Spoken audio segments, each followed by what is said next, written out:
Muy buenos días, qué bueno poder estar aquí una vez más para compartir el mensaje de la palabra de Dios. Les saludo a todas las personas que nos siguen por este medio con la bendita paz de Dios, esperando que se encuentren muy bien y esperando que siempre nos levantemos con ánimo, con predisposición de corazón para tener este encuentro con Dios y con su palabra, que es una guía, que es una luz.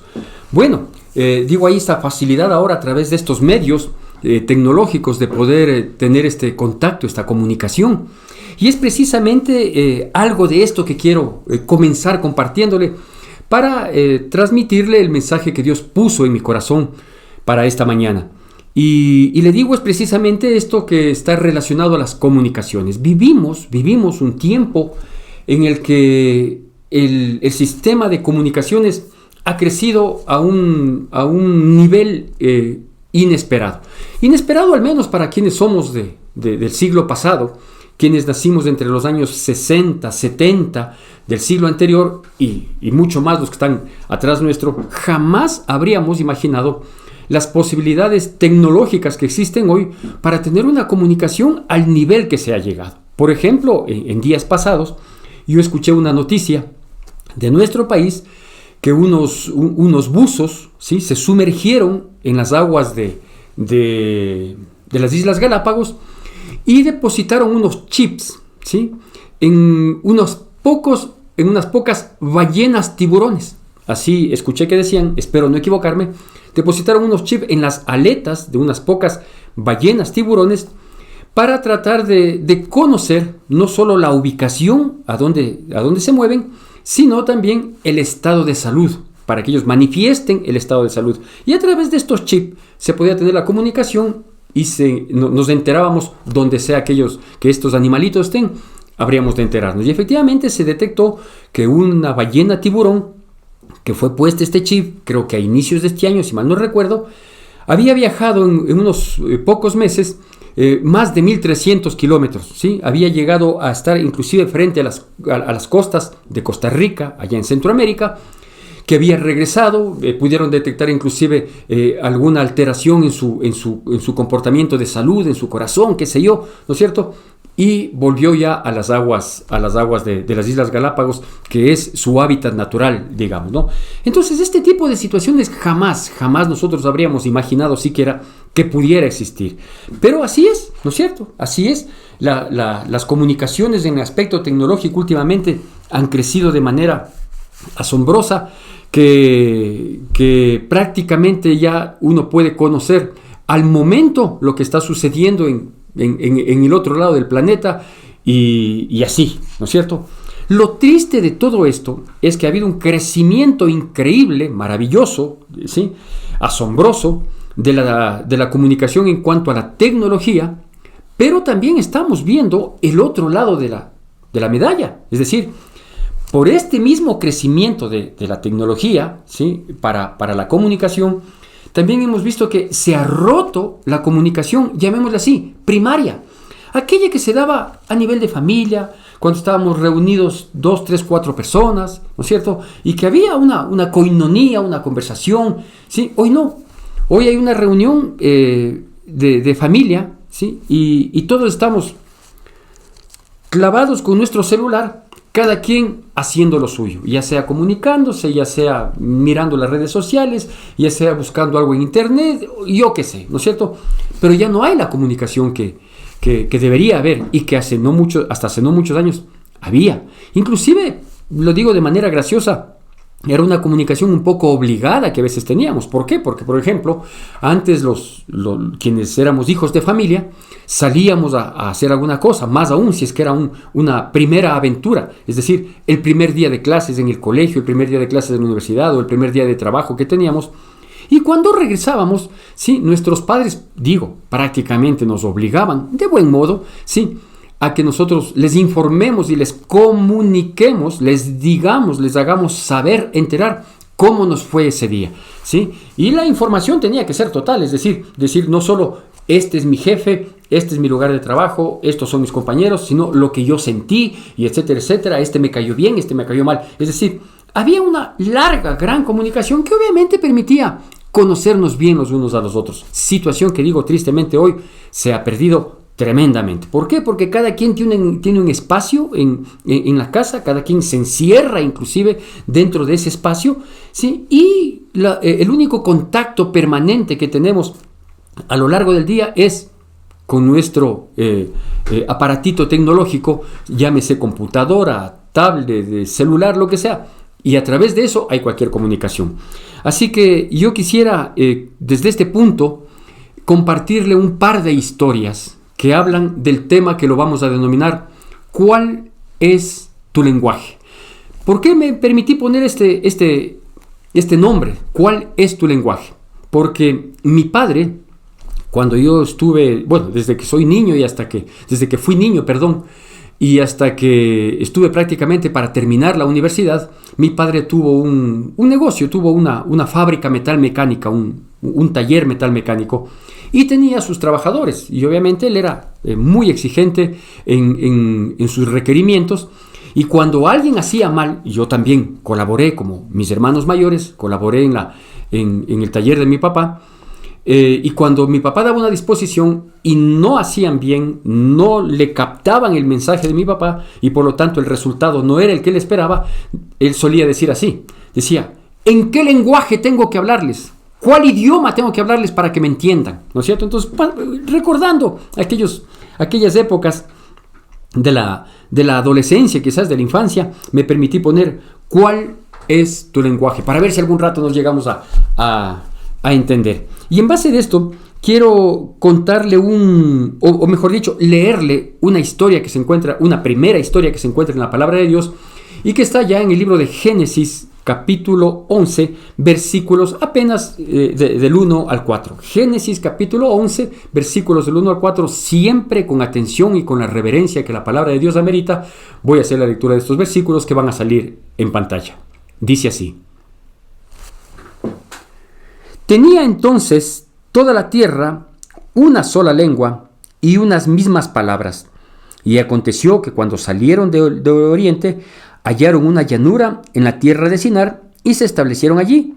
Y se dijeron unos a otros, vamos, hagamos ladrillo y cosámoslo con fuego. Y les sirvió el ladrillo en lugar de piedra y el asfalto en lugar de mezcla. Y dijeron, vamos, edifiquémonos una ciudad y una torre cuya cúspide llegue al cielo y hagámonos un nombre por si fuéramos esparcidos sobre la faz de toda la tierra. ¿No es cierto?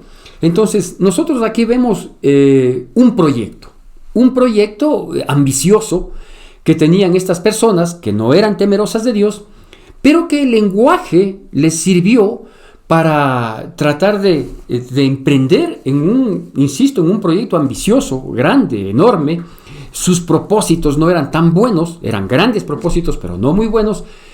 Y vemos que ellos tenían una facilidad. ¿Cuál era la facilidad? Precisamente la del lenguaje, ¿no es cierto? Comienza diciendo, en los versículos que acabamos de ver, que ellos tenían una misma lengua y unas mismas palabras, ¿no es cierto?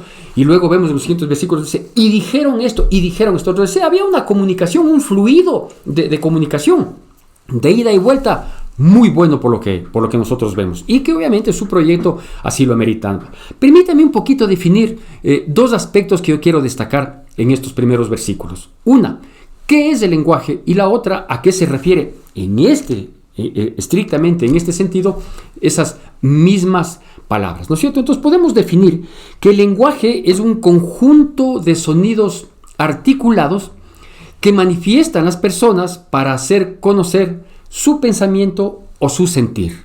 Sí, les repito, lenguaje no es sino el conjunto de sonidos articulados, ¿sí?, que manifiestan las personas para hacer conocer o hacerse dar a entender en su sentir y en su pensar, ¿no es cierto? Y obviamente este lenguaje, ¿sí?, que lo estoy definiendo es de aceptación de muchas personas. ¿Por qué? Porque tienen un mismo concepto. Es decir, cuando yo digo vamos a jugar fútbol, todas las otras personas que me escuchan saben cuál es mi deseo, cuál es mi anhelo y lo entienden plenamente, ¿no es cierto? ¿Por qué? Porque es un mismo concepto que refleja a todas las personas. Pero en este caso específico, cuando dice que tenían las mismas palabras, nosotros debemos tener en consideración que no se refería, o la Biblia no se refiere a que usaban una misma palabra, sino a que el lenguaje, ¿sí?, les daba una identidad en estas palabras. Es decir, todos hablaban del mismo modo, ¿no es cierto? Tanto así que tenían esta identidad de lenguaje. ¿Por qué? Porque tenían una misma intención, porque tenían un mismo propósito, porque tenían un mismo sentir, ¿no es cierto? Es más o menos como cuando uno está traba una amistad, en adolescencia me refiero, no sé si hoy sucederá así, pero cuando uno traba una amistad en la adolescencia con un amigo o con un grupo de amigos y comienzan a tener el mismo lenguaje, todos hablan lo mismo, de pronto aparece una frase que se vuelve una frase repetitiva entre todos los del grupo o los de la jorga, como se decía antes, ¿no es cierto? Y uno va adquiriendo ese mismo lenguaje. Entonces esas mismas palabras es algo que le dan identidad al grupo. ¿Por qué? Porque hay un mismo sentir, un mismo propósito. En este caso podríamos decir una misma fechoría, ¿no es cierto? Porque ¿cuál era la intención de ellos? Pues ellos usaron mucho del lenguaje porque tenían la intención de rebelarse contra Dios, ¿sí? Ellos querían tener un nombre, por si acaso sean esparcidos por la tierra, o sea, que se sepa que ellos fueron los que construyeron aquella torre en Babel, ¿no es cierto? Ellos, el lenguaje les permitió desarrollar inclusive ciertas innovaciones en la construcción. Ya no iban a ocupar solo piedras, sino que habían aprendido a hacer ladrillo, ¿sí? La mezcla ya no iba a ser quizás el lodo o el chocoto como se conocía antes, no, ahora ya había el asfalto. Es decir, el lenguaje les facilitó muchas cosas para su propósito. ¿Cuál era el propósito? Pues el propósito era este. Y cuando le menciono, el propósito era este, ¿no es cierto? Rebelarse contra Dios. En términos generales era eso. Y ahí fluye muy bien el lenguaje cuando se trata de rebelarse contra Dios. Tanto es así que nosotros hoy vemos exactamente esto, ¿sí?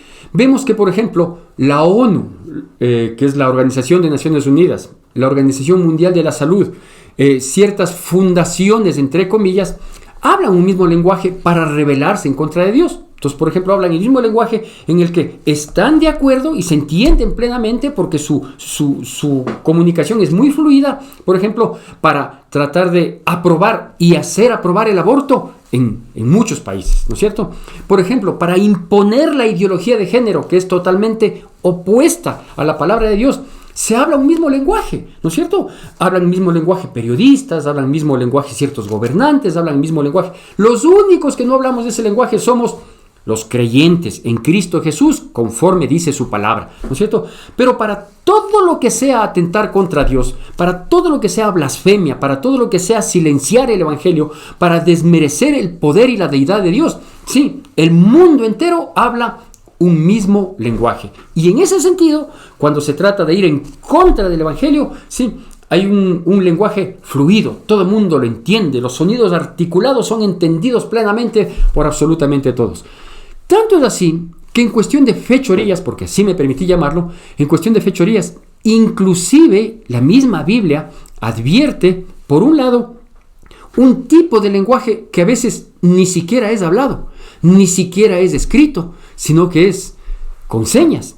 Y como nota curiosa, yo le voy a dejar estos versículos y los vamos a leer, los vamos a ver en pantalla para que nosotros entendamos cómo es el lenguaje cuando se trata de atentar contra los principios, contra lo de Dios, contra los valores, contra lo que es correcto, contra lo que es santo, contra lo que es honesto, etcétera, etcétera, ¿sí?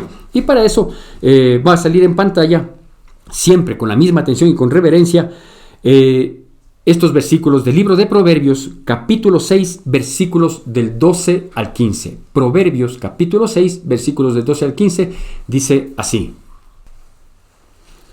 El hombre malo, el hombre depravado, es el que anda en perversidad de boca, que guiña los ojos, que habla con los pies, que hace señas con los dedos. Perversidades hay en su corazón, anda pensando el mal en todo tiempo, siembra las discordias. Por tanto, su calamidad vendrá de repente, súbitamente será quebrantado y no habrá remedio, ¿no es cierto? Entonces, mire ese lenguaje, ¿sí? Lenguaje con señas, ¿no? Ese lenguaje pícaro, ese lenguaje malicioso, ese que lo hace, como dice ahí, ¿no? Sea guiñando el ojo, sea moviendo las manos, moviendo los pies, es porque algo quiere ocultar, porque quiere que el resto no lo entienda para él poder, esta persona poder cumplir su cometido, etcétera, etcétera. ahí está el mal que le espera, ¿no es cierto? Entonces digo, hay este tipo de lenguajes que definitivamente son extremadamente fluidos para las cosas malas, ¿sí? Yo te hago una seña y ya sabes cuándo tiene que ser. ¿Cómo es el lenguaje de la delincuencia hoy en día? ¿Sí? Y hablo de la delincuencia común, de la que está en la calle, ¿no es cierto? El uno hace de campana. Cuando yo me saco la gorra, ahí quiere decir que puedes atacar, ¿sí? Si es que de pronto me pongo la bufanda, entonces eso quiere decir que hay peligro, que viene la policía. Ese es el lenguaje. ¿Cuál es el lenguaje de los políticos hoy en día? ¿No es cierto? Todos tienen el mismo lenguaje para ocultar las cosas indebidas, las cosas inapropiadas, para ocultar su negligencia, su incompetencia o sus maliciosas acciones, ¿no es cierto? Y es un mismo lenguaje, y el mismo lenguaje del político es el lenguaje de la prensa, escrita, hablada, es el lenguaje del cómplice, etcétera, etcétera, etcétera, ¿no es cierto? Entonces digo, hay un lenguaje fluido, ¿sí?, para todo lo que es atentar contra los principios de Dios. Pero también viene la segunda historia, gracias a Dios, que tenemos, en el que también vimos a muchas personas, ¿sí?, con un mismo lenguaje.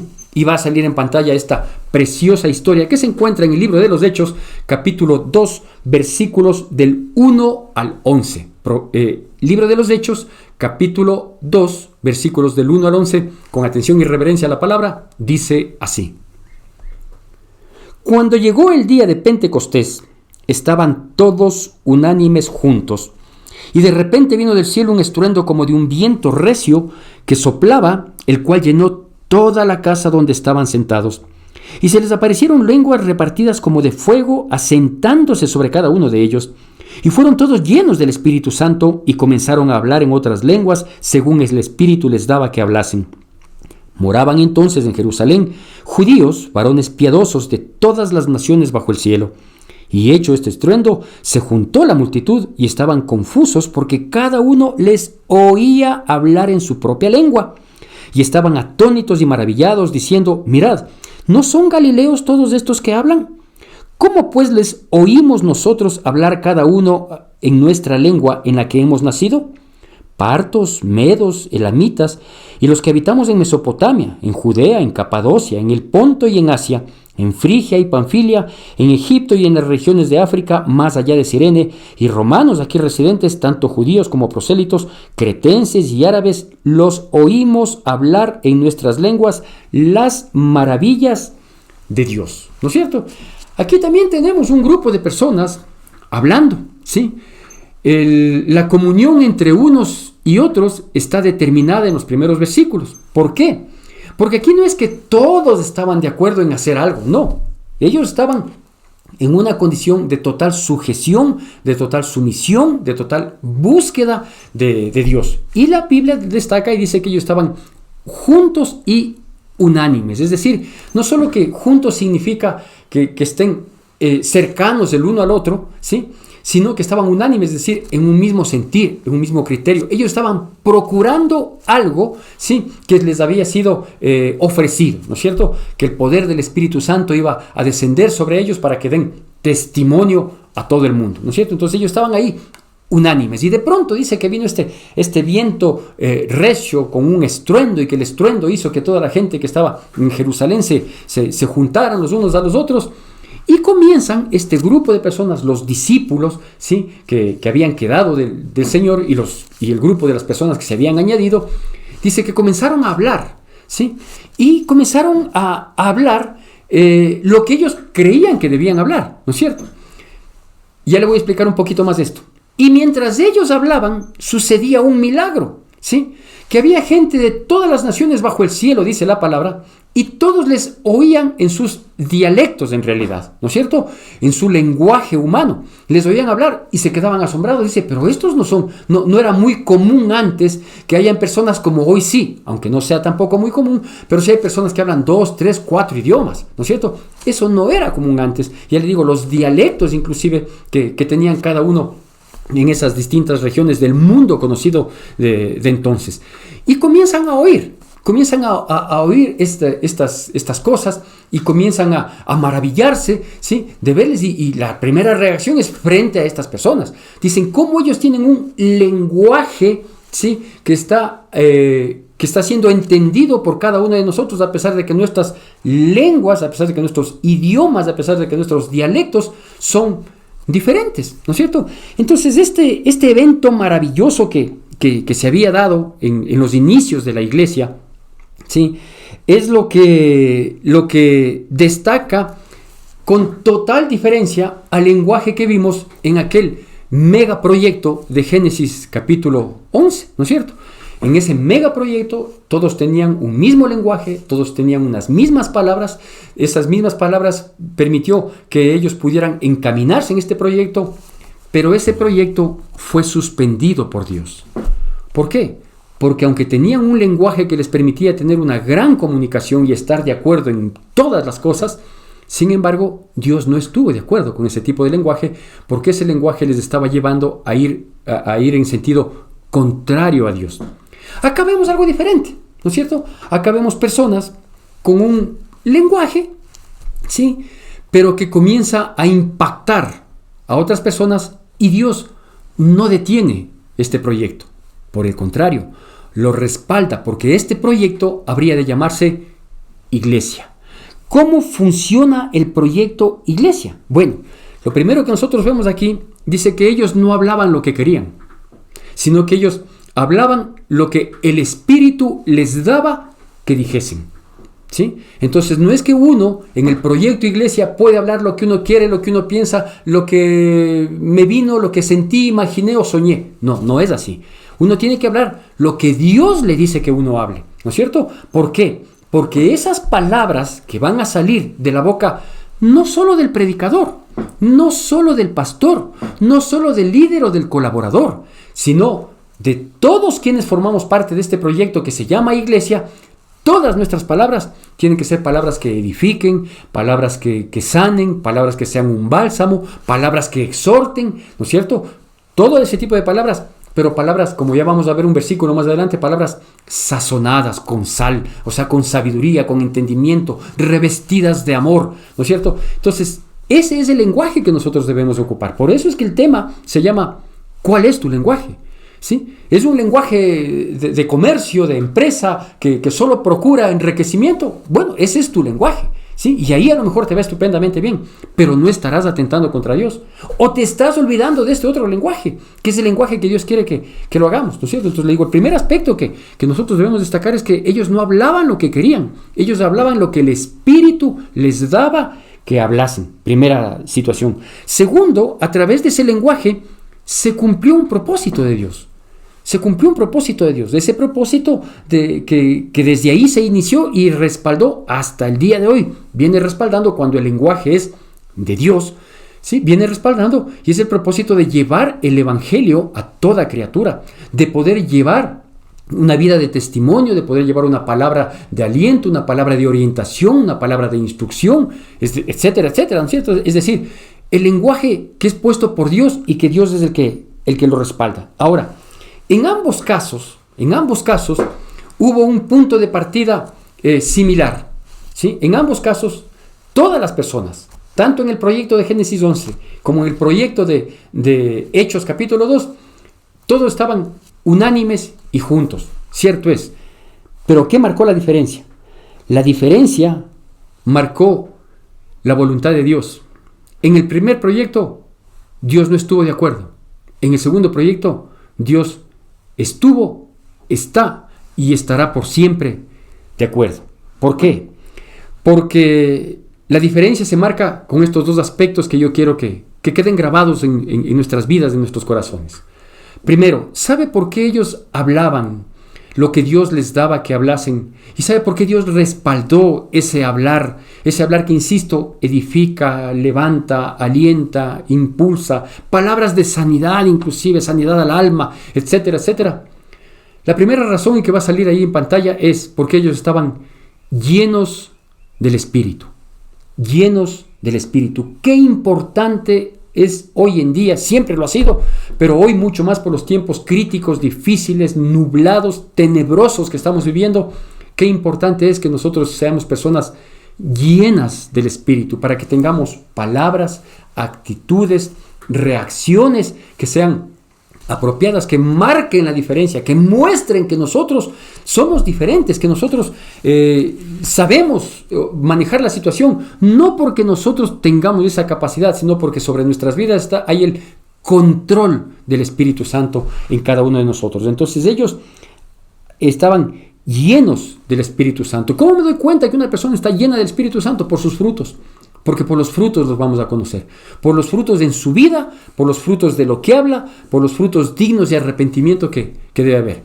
Y el segundo aspecto es que ellos no hablaban cualquier cosa. Ellos no se detenían en largas conversaciones sin provecho para hablar de la farándula, para hablar del chisme, para hablar del cuento, para criticar al prójimo, para juzgar la política. No, ellos no se detenían en esas cosas, ¿sí? Ellos hablaban las maravillas de Dios. Hablaban las maravillas de Dios. Y eso sí que me da mucho gozo. ¿Por qué? Porque hablar de las maravillas de Dios no es solo contar y decir, mira que Dios abrió el mar rojo para que su pueblo saliera de Egipto, de la esclavitud, hacia la libertad en pos de la tierra prometida, y el mar se abrió. ¿Eso es una maravilla? Claro que esa es una maravilla de Dios. Nadie lo dice que no. Que cuando iban a llegar a la tierra prometida también se abrió el Jordán y las aguas se detuvieron para que pasen. Es una gran maravilla. Maravilla que hayan sido sustentados por 40 años con el maná y que su ropa no se desgastó y que su zapato iba creciendo junto con el pie. Todo eso es maravilla. Sí es maravilla, pero Dios quiere que hables tú las maravillas de Dios, es decir, tu testimonio de vida, lo que Dios viene haciendo en tu vida, los milagros que se han suscitado, los efectos de la salvación en tu vida. Esas son las maravillas de Dios. Entonces imagínense cómo ellos hablaban las maravillas de Dios ahí cuando encontraban a un Pedro que era mal genio, que era prepotente, que acababa de cortar una oreja días atrás de un soldado, ¿no es cierto? Y que ahora hablaba con ternura, con paz, con tolerancia, con tranquilidad, que su reacción ya no era la misma reacción abrupta que había tenido antes, ¿no es cierto? Sí, entonces, esas maravillas de Dios son las que nosotros debemos hablar. Y quizás podríamos resumirlo de esta manera, con el versículo que le había ofrecido y que en este momento, con reverencia y atención, vamos a leerlo y que va a salir en pantalla. Y se encuentra en el libro de Colosenses, capítulo 4, versículo 6. Dice así: sea vuestra palabra siempre con gracia, sazonada con sal, para que sepáis cómo debéis responder a cada uno. ¿No es cierto? Ese es el lenguaje del cristiano. Así debemos darnos a conocer. De esa manera debemos ser identificados nosotros, con ese lenguaje. ¿Cuál es nuestro lenguaje? Entonces queda la pregunta. Nuestro lenguaje es el que Dios ha puesto en nuestras vidas. Y no estoy hablando de las palabras, ¿sí? Porque, por ejemplo, en un cristiano no debe haber jamás una palabra indebida, grotesca, ofensiva, ¿no es cierto? Entonces, ¿cuál es el lenguaje que nosotros manejamos? ¿De qué estamos llenos para que cuando somos exprimidos, ver cuál es el jugo que sale en nuestras vidas? Que Dios nos ayude a tomar en consideración este aspecto, porque con el lenguaje de nuestra comunicación ganaremos muchas almas para Cristo o podemos perderlas. Que Dios tenga misericordia y que Dios nos bendiga grandemente en Cristo Jesús. Que la gracia de nuestro Señor Jesucristo, el amor de Dios nuestro Padre, la comunión y consolación de su Santo Espíritu sea con todos y cada uno de nosotros, y el pueblo de Dios, que es el pueblo más feliz sobre la faz de la tierra, dice: amén. Te recordamos las actividades que tenemos para esta semana. Seguimos en oración todos los días a partir de las 9 de la noche. El miércoles 4 de noviembre nuestro pastor nos compartirá un mensaje de reflexión. Del 16 al 22 de noviembre celebraremos nuestra semana de gratitud. Quiero hacer una cordial invitación y un recuerdo a las personas que son de la congregación en la que yo pastoreo, que desde hace unos 2 años o 3 años habíamos instituido una fiesta para el mes de noviembre, y es la fiesta de la gratitud, así lo habíamos llamado, en concordancia a aquella fiesta que lo celebran en Norteamérica, que se llama la fiesta de Acción de Gracias. Ellos le llaman de Acción de Gracias, nosotros habíamos quedado en llamar la fiesta de gratitud. Y esta la vamos a tener el día 20 de noviembre, que es el tercer viernes del mes de noviembre, tal como habíamos instituido años atrás. Hoy, a pesar de las dificultades de congregarnos físicamente, no vamos a pasar por alto esta fiesta, así que yo quiero desde ya invitar y preparar nuestro corazón para entrar en la presencia de Dios con acción de gracias, ¿sí? Yo sé que se han perdido vidas, yo sé que se han perdido trabajos, yo sé que se ha perdido en la parte económica, yo sé de muchas fatalidades que nos ha tocado vivir y enfrentar, pero a pesar de eso, quienes estamos aquí con vida y sustentados y sostenidos por el Señor, creo que hoy es tiempo de manifestar mucho más nuestra gratitud a Dios. Vamos a tratar de la semana del 16 al 22, tener una semana especial a través de nuestras redes sociales, pero el día viernes 20 será nuestra fiesta de gratitud. Ya estaremos informando cómo nos vamos a ir preparando específicamente para ese día. Mientras tanto, que Dios nos bendiga. Tu donación es importante para sostener la obra de Dios. Puedes realizar tus aportes en la cuenta de la Iglesia Evangélica, Centro de Adoración Cristiana o acercarte a las oficinas de la Iglesia. Gracias por acompañarnos. Y toda lengua te confesará